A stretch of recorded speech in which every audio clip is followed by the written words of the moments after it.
The submission which was urged before the learned single judge was that denial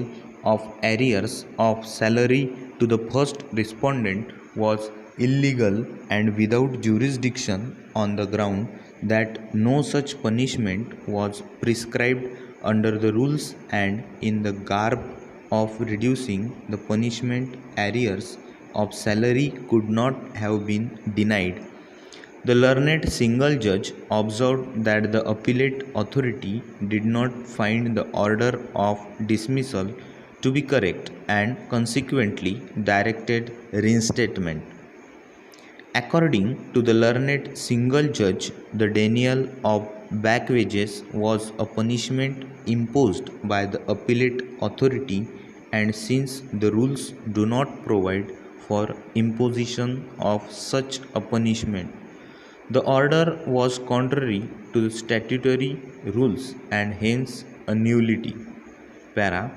Learned counsel appearing on behalf of the appellant submits that the impugned order of the learned single judge is based on a patent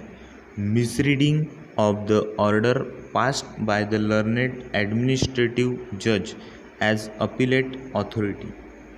It has been urged that denial of back wages in the present case was not imposed by the learned single judge as a punishment.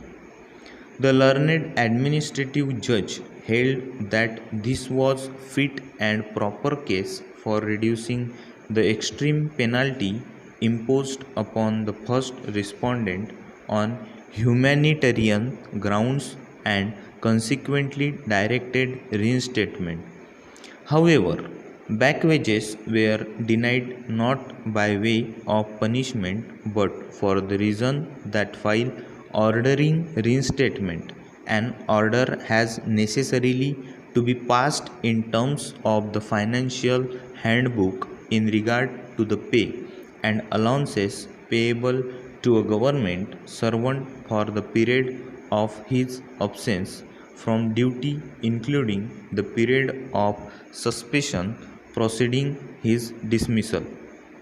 On the other hand, it is urged on behalf of the first respondent that if the order of the administrative judge is properly construed, it would appear that the appellate authority had arrived at a finding that the charge of misconduct was not proved, and once a charge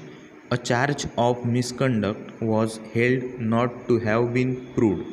the first respondent was entitled to reinstatement and a consequential order of back wages was necessary.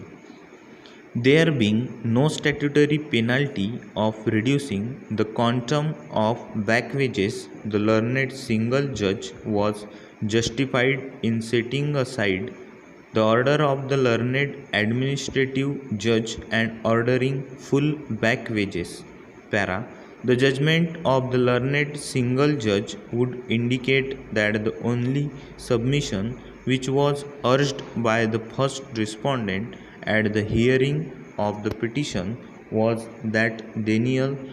of arrears of salary to the first respondent was without jurisdiction, since no such punishment is prescribed under the rules, and in the garb of reducing the punishment, arrears of salary could not have been denied. This is the only ground which weighed with the learned single judge, because the impugned judgment proceeds to hold that the denial of back wages is not one of the prescribed penalties and hence cannot be imposed by way of a punishment.